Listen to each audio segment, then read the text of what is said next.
You're now listening to D&D live on demand.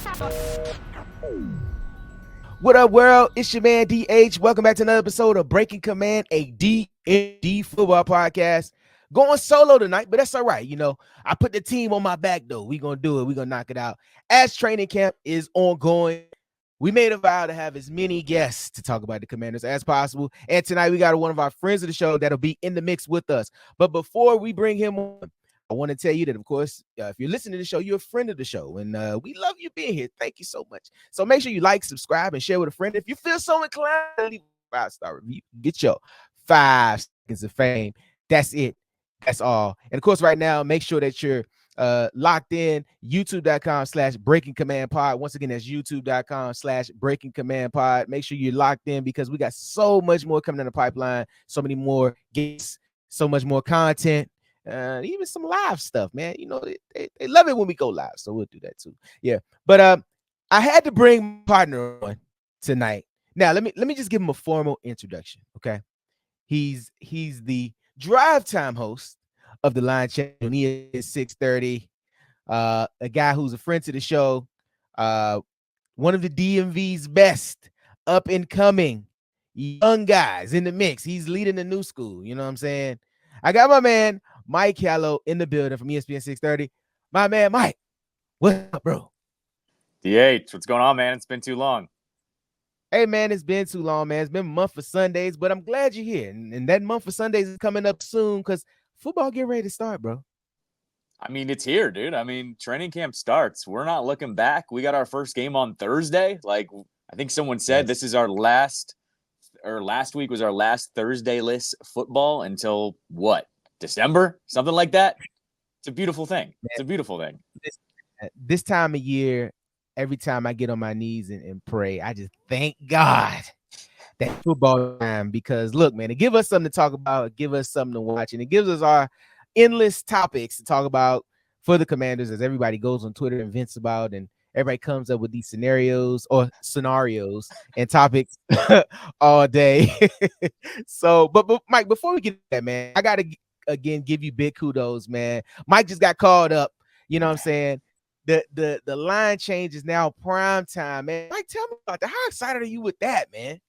Oh, it's honestly an honor. I think when you talk about entering this business and you, as I did, kind of started out as an intern, we're talking 11, 12 years ago at 980. You know, everyone always asks you, like, oh, what's the dream? Like, what do you want to do? And it's always, you want to get your own show. And, you know, when I got the line change for an hour, 5 to 6, it was nice. Like, don't get me wrong. I was thankful for the opportunity. But you know how it is. An hour's an hour, and you can't hold an audience for that entire time. And I kind of try to make it a podcast more format. But then, you know, we talked about it today on Bram's show. I talked about it on my show at length. Type in the line change wherever you find podcasts, and my podcast will pop up. But I was kind of the next in line to do this. And I guess I'll use your platform too to just kind of put this out there, because some people were like, what's going on with Bram? Whatever. Bram's not going anywhere. Bram, though, now calls games for the Commanders, calls games for the Washington Spirit. He has to attend those practices. It gets tough to balance all of that and then race here to, you know, do drive time radio. And so we kind of just brainstormed, how do we keep Bram around, put him in a format that works for him and me and us and this station as a whole. So we moved him to 11. He moves to a podcast format. So there'll be days where sometimes it sounds a little outdated, but hey, welcome to the modern world. And, you know, if the opportunity is there for me to do a 2-hour show, I'm going to take it, and I have. And so here we are, line change now, 3 to 5 every single day along with Bram. And by the way, like I tell everyone this, Bram is going to be required to come on my show every Friday and Monday before and after Commanders games. So like, you're not going to miss that dynamic if that's when you're in your car or whatever. So yeah, I probably talked way too long about how that went, but that's just was the basis of everything. It's all good, man. Sometimes the explanation is needed, and it's no problem. I mean, you can always come right here to Breaking Command Pod and explain everything, Mike, because you're a friend of the show, man. So we look forward to that, and you know, we look forward to all the possible guest hosts you'll be having, maybe later down the road. Who knows? I don't know. Who knows? I mean, I know it's hard doing a solo show, man. So anytime, you know, you got to call in your American Dream Tag Team partner, baby. You always have somebody that you call it. But we ain't here to talk about that. We're here to talk about the Washington Commanders.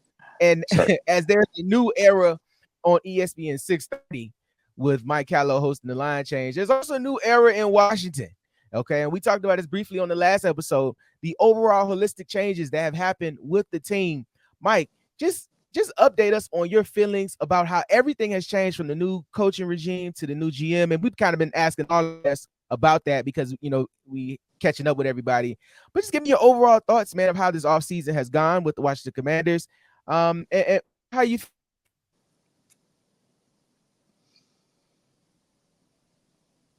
There you go. I just look at this as it's a completely different feel than we've had in the last, I would say 3 or 4 years with Rivera, but really last 20 plus years with Dan Snyder. And I think if I were to kind of epitomize this offseason into like one little moment, I was off last week, took vacation, kind of unplugged, but I caught up on everything this week. And we've had the Brandon Ayuk situation. I feel like this team has been so squeaky clean with all the offseason stuff and not having any complications happen. And Brandon Ayuk has been like dragging the team back into the news cycle when it doesn't have to be. And I look at that moment of Adam Peters being asked about it last week. I think it was JP Finley that asked him about it of, oh, you have a player here that has practice film, whatever. How are you navigating that? Or what do you think of Ayuk? And what happens? Adam Peters just goes, first off, it wasn't film. It was a screen grab or it was a photo. And we're handling that internally. And that's how we're doing it. It took him 9 seconds to just be like, I'm not talking about that. I'm not going to expand upon it. Next question. And with that, I feel like this team always puts their foot in their mouth. Ron was a master of doing that. And now it's just a new era of how they handle things on the field, off the field, including the off the field drama. And the way I just sum up the whole offseason is it's a literal new era with everything that they've got here. And honestly, in these 10 days or I guess week of training camp that we've had here, every single player seems to be compete, seems to be what they're pretty much preaching, what they're saying to the media. It just feels completely different. And I mean, look, I'm not one to kind of rah get on board, but like this is a different franchise right now, period. And people that have not been on board for a while, it might take them a little bit, but you and I follow this team really closely. Everyone that's diehards and listens to all of the stations here in town, the vibe is just completely different. And I'm interested to see how fast they get people to jump back on board. That's pretty much where I'm at here. The new era is here. How fast can they get the fan base to jump back on board? Mike, one of the main things that I've noticed since the regime change is that Washington is now being talked about in a different light. It's being mentioned as a destination. It's being mentioned as a team that can surprise people. It's being mentioned of all the roster overhaul and the draft picks that we've had this past season. It's actually being mentioned in the good light. Now, granted, those previous years, we haven't had too much good things to talk about anyway, but I think how the fans are confident this year in the team. I think the overall perception of the team in the league's eye has made them confident for us this year. What do you think about that? No, I agree 100%. I mean, when you get the Orlovskis of the world to start talking about, hey, if things work out with them, watch out for them, right?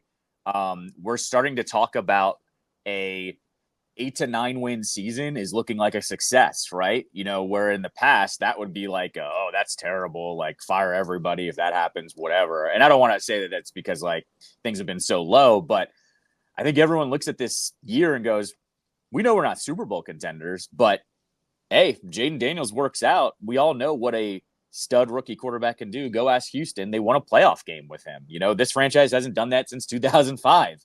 So I look at it as, I think everyone's just looking at this by going, they've got some pieces there. They're a little bit better than everyone's giving them credit for. Let's just see how it shakes out. What happened here too is all of their free agent signings are like, I mean it in the most nice way possible, the definition of mid.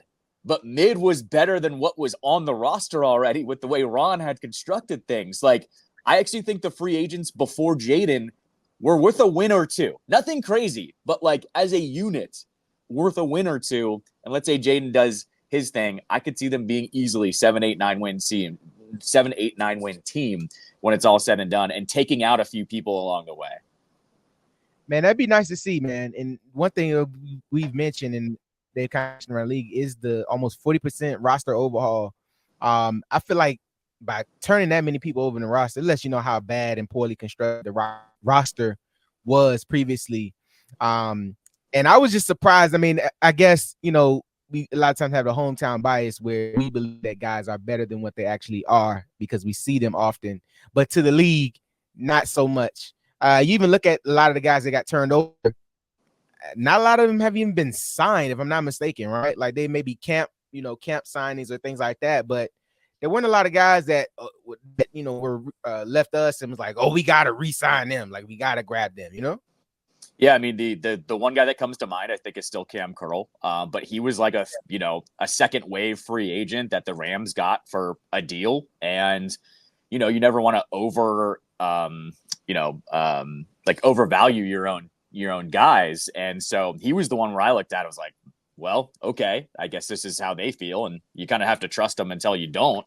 The guy I look at, I don't want to disparage your boy, but even Sam Howell, like I was reading a report the other day, I think it was yesterday, where they said he's the third string and competing with PJ Walker right now. Like, I think things were a little more dire than we thought here. I kind of talked about this on my show a little bit today about how Ron Rivera was the master of keeping things calm day to day as everything burned in the background, essentially, like roster-wise, coaches-wise, draft picks, everything. And it was like, he left, and I was like, what the hell just happened to this franchise? Like, how did Ron make things worse than Jay? Right? Like, I can't reiterate that enough, that day-to-day things stayed calm, but slowly but surely pieces of this franchise were just slowly taken away. And yes, I would even say this.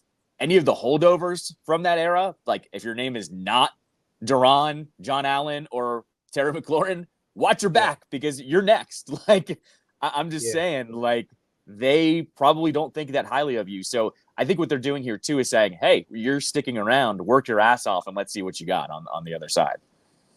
Did I hear a Goldberg reference? Who's the Sparks? Yeah. Hey man, wherever you're listening right now, of course we appreciate you too. But of course, make sure you stop what you're doing and check out youtube.com/Breaking Command Pod. That's youtube.com/Breaking Command Pod, where you can subscribe and be locked in for everything that we got coming up. And of course, you're joining us here on this episode with my man Mike Callow, ESPN 630, host of The Line Change from 3 to 5 Monday through Friday. Make sure you go and check him out. But just like the new era in Washington, another season is upon us, and we are in training camp. I believe it's day 5 or 6 of training camp. Hearing a lot of stories out of training camp about the camp battles and guys who need to perform. Mike, I'll ask you, who's kind of locked in the inside track. If you want to share some of the information, you can. You don't have to. But who do you think is somebody on the team this year that has to have a no doubt an awesome, amazing training camp this year to kind of solidify themselves back on the team and ensure themselves of making the roster this year? I think he's going to make the roster regardless, but I'm thinking more long-term, and that's Emmanuel Forbes. You talk about, or as I just talked about, if you're a holdover from the Rivera era, you're kind of on thin ice as it is. So I look at Forbes as kind of the guy that needs to perform here. He's lucky. The cornerback room is pretty weak. They didn't really replace Kendall Fuller. He's lining up out there as a starter with St. Juste right now. I look at him, though, as he needs to have a strong camp and a strong season if he wants to stick around. And I don't know. I'm just looking at him as he needs to be one of the guys that really shows up and shows out. And I think he has that potential. There's always a ball hawk in this defense. You look at Dallas the last couple of years, they've had a guy that cleans up interceptions. He could definitely be that guy. But I look at him as the guy that really needs to have a good training camp and a good season, or I could see him being cut as soon as next year or even in the offseason. I mean, I know he's on a rookie contract, but at some point you cut bait. And once again, he's part of the old regime. Like last year, I would have told you Jamin Davis, but I think his career with us is pretty much over with. I don't think there's anything saving him for, lasting beyond this season. I think they keep him this season because honestly, there's no pass rush and they're trying to put him, in a bunch of different positions. They're going to try to make it work with him. But I think he's done after this year. But Forbes is the guy that I really circle of someone that needs to have a strong camp, a strong beginning of the season, to kind of get his career back on path. And I know it's year 2 and people might think I'm panicking, but it's a Rivera pick. You just got to think with these Rivera guys, they're on thin ice right now. No, for sure, man. And one of the main concerns last year was the size, right? So this year, looks like he went an all-season gain, I believe 17 pounds. So a little bit bigger, a little bit heavier, being able to deal with those bigger receivers that he's going to go against. I watched the interview. He sounds really motivated to kind of prove his doubters wrong. So I think that's a good thing, especially with him being so young.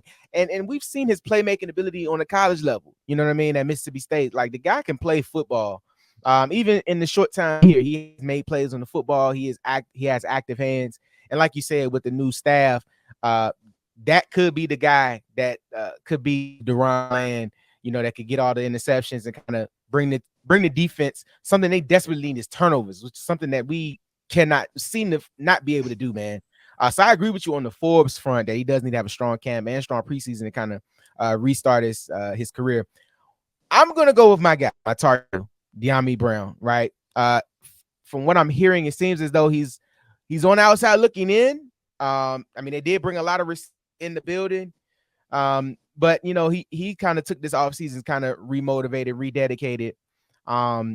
And I mean, what I've seen. And I don't know anything. I'm just looking at the practices. He looks solid, you know what I mean? But I mean, I think this is really time, like you said, everybody's questioning those Rivera picks, right? You kind of questioning, like, did they really know what they were talking about? Did they really, use them effectively? So I think Dyami has to have a strong camp and strong preseason, and he's gonna be one of those guys that's gonna be playing late into these preseason games. He's gonna have opportunity to pad some stats, playing with Sam Hartman.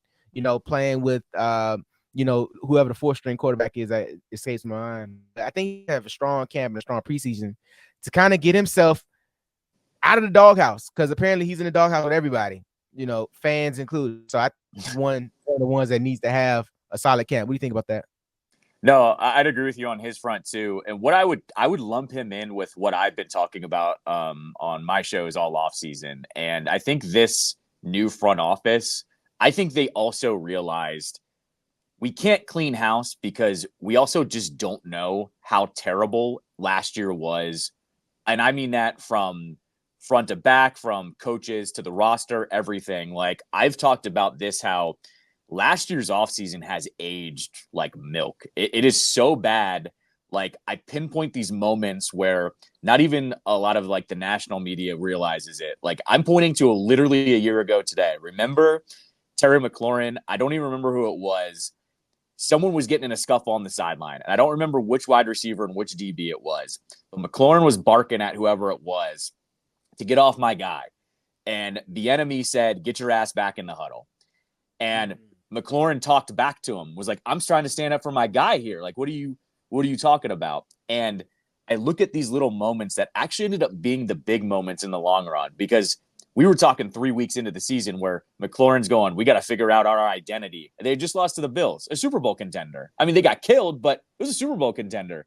But you're kind of going, McLaurin doesn't talk like that ever.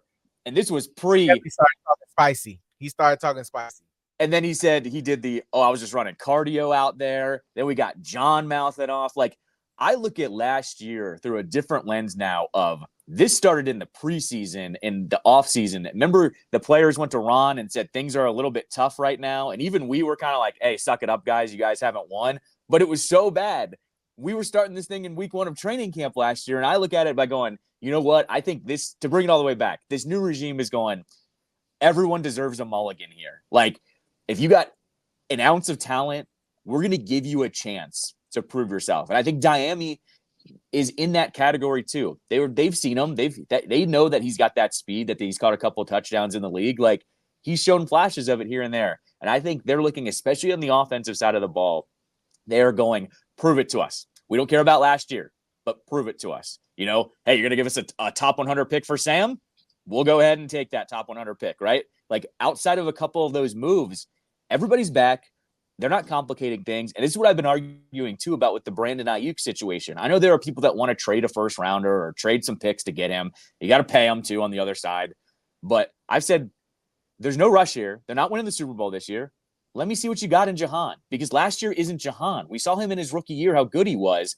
I kind of I'm not going to compare Diami to him, but I think he could be better in a proper offense where everybody's clicking on the same page. And I think this year, everybody gets a fresh start. And like, you even look at practice today, Terry's shouting, "This S works." You have Dotson saying he's the best jump ball receiver ever. I mean, you got people talking crazy, and we're 1 week into training camp. The vibe is completely different.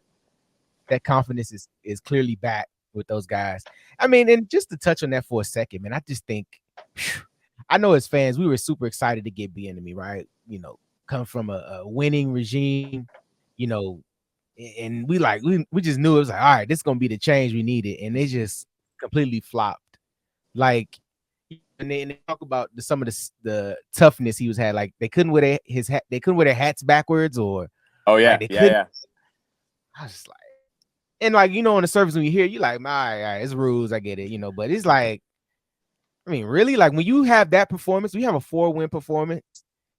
It's like those rules gonna get thrown out because they're not working here. You know what I mean? And it's like he was really tough and kind of got out of the graces of everybody. He's in UCLA now. No, I mean, I look at that and go, those are the little things that become really big when you're not successful. Like you're going, oh my God, I can't wear my hat backwards. And you're going, oh, and we suck. Like, what's the fun with this one? And what's funny is Cosme was actually one of the first ones, I think, last year that was like, yeah, this didn't work. Like, I wanted to run the ball more. And like, duh, you wanted to run the ball more because Sam was dropping back 75% of the time. And we knew it wasn't working and they kept doing it. Like I think everyone looked at this and said, Bieniemy, one, couldn't run the offense, which is not all he was brought in, but the main thing he was brought in to do. But then 2 weeks into training camp, your players are bitching about how bad you're running the team. And the head coach says, not my problem. Take it up with him. I mean, that tells you just how dire things were with Bieniemy. And it also tells you this, by the way, how great of a head coach Andy Reid is, that he had, you know, the reins on Bieniemy, that he knew just the right amount of Bieniemy for that offense, and how bad of a head coach Ron Rivera was to just go, oh, not my problem. I'm not going to rein him in. This is what he's doing. Like, that's the difference between a Hall of Fame head coach and a career 500 head coach. Man, bro, I mean, it really does feel like night and day with the old commanders and the new commanders. And just like night and day, you know, that's a terrible segue, but make sure you're locked in right now, YouTube.com/Breaking Command Pod, so you can have a new day every time you check out our podcast right here. So make sure you stay subscribed. It was a terrible segue, Mike. So we've talked about the off, whatever, who cares? We talked about the offseason. We've talked about training camp. Mike, I mean, you know, and on this one, you don't have to give any win totals or anything, but just give me a brief season outlook and how you see this team faring throughout the season, going forward under Dan's staff, under Jaden Daniels, the new quarterback, the presumable starter. We don't know that because there's no announcement, but the presumable starter, and just this whole new look team, man. How do you feel? I think I'll stick with what I said. Between 7 and 9 wins would be a very successful season for me. I think this season, though, we as fans, and you know, I'm media too. I'm not going to shy away from that, but you know me. I like to kind of say I'm the gap between the main media and the fans. Yeah. I think 7 to 9 wins would be really successful for this team. Maybe win some of your division games that you couldn't win before, like take care of the Cowboys one time. Play the Eagles tough again. I would love if they continue to do that. Beat the freaking Giants because you are better than them. You've been better than them, and you keep losing to them somehow. Take care of your division games. Not all of them, but like compete in them. And I think everyone will be a little bit happier at the end of the season. But I think we as fans and as media, we need to treat this season kind of as the Jaden Daniels show. And I mean, maybe I'm taking the most simple storyline and rolling with it, but if Jaden looks really good and they're losing close games, how mad can we be at this season? That basically they've gotten this team in a position to make a run next year at the offseason. They have 3 huge gaps in terms of the 3 most important non-quarterback positions and needing starters. They need an edge rusher, they need a left tackle, and they need a cornerback. I don't think there are 3 more important positions they could, you know, be short at. And they need to somehow address all 3 next year. They've only got 1 first-round pick, and they can maybe sign another one. So this is still, they're not going to be able to make all of those changes even next offseason. But if Jaden keeps them in close games and they can, you know, win some close ones, maybe overtake one where they come back and he orchestrates a few comebacks, that'd be awesome. But he is the number one storyline reason we've got to watch this year. And if they lose, hopefully it's not on him. And even if it is, this is a growing process. Not everyone's going to be CJ Stroud. I think that's what I'm most scared of is everyone saw how good CJ was last year. And all of a sudden it's like, oh, well, if he's good, we're going to trade for whoever the Diggs is next year, whether it's Ayuk or whoever the hell it could be. Like, I think we all need to just temper it a little bit here because we just don't know how Jaden's going to adjust to this. And like, look, we lived it between the high and the low with RG3. Like, RG3 had one good season and people still love him like he's a freaking god here, which I don't understand, but whatever. You love who you want to love. I don't care. But I look at it and just go, let's hope it's all for the long term here. Like, he stays healthy, he looks good enough, and then we can start building upon it. And there's no doubt in my mind, Adam Peters will do the same thing the Texans did. He'll start loading up fast because you need to race against the clock on these rookie contracts. So it's Jaden for me, 7 to 9 wins. I would be very happy with that. Mike, I say this, and I like that you brought up the Houston element to it, is that I feel like the fan base is expecting a Houston turnaround this year, and I don't want us to get set up for failure because it may not. That last year, what happened to the Texans was I don't know the word for it, but it was magical. It was unexpected. Nobody was picking the Texans before the season started. Nobody expected CJ Stroud to play that well. Nobody expected them to kind of like rally and play that well last year. So by them surprising and then winning a playoff game last year, I mean, that's a big deal for them to catapult them in the right direction. Now, we could have a similar turnaround, but it may not be as good. And I don't want the fans to set themselves up for that, expecting that quick turnaround. I think we have to have really tempered excitement. And like you said, if Jaden plays well, even if we lose, like, you kind of have something to look forward to. But I just don't want fans to get put in the trick bag thinking that it's going to be Houston next year. You know what I mean?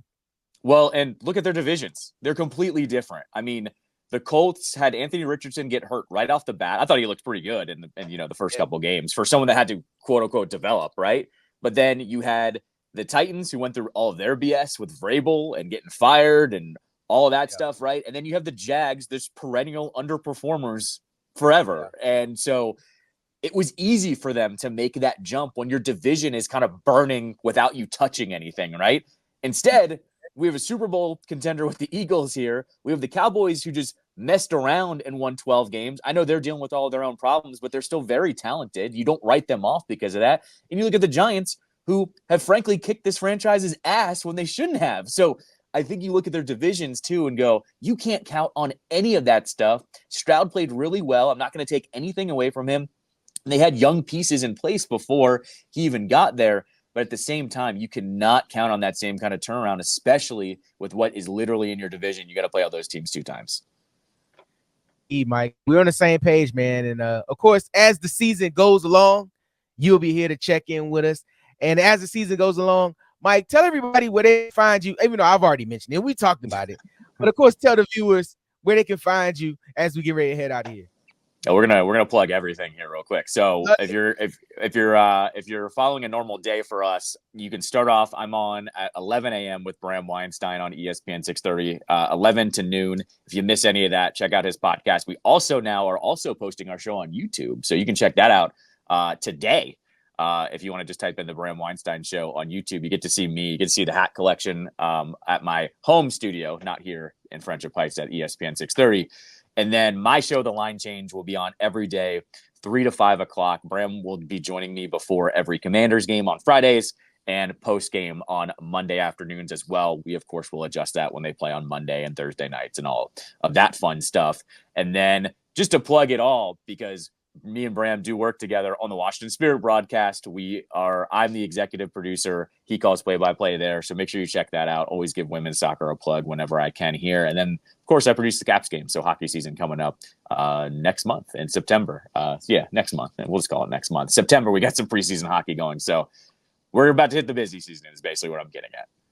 Mike is working, and we love it. Every time we can check in with our boy, Mike Callow.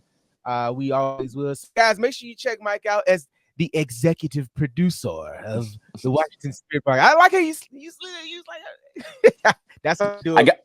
I got to give love to the most fun team in the city. Like, I'm not exaggerating when I say that. I say it to everybody about women's soccer. If you've never watched it, literally watch a game. You can come back at me and tell me you hate it, but I promise you, you won't. Trinity Rodman's killing it over at the Olympics. You can come see her here at any time. So do it.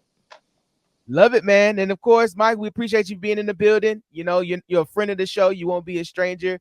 Mike, we wish you continued success as you venture out into radio stardom. You know, we thank you for always jumping in, Mike. We appreciate you, man.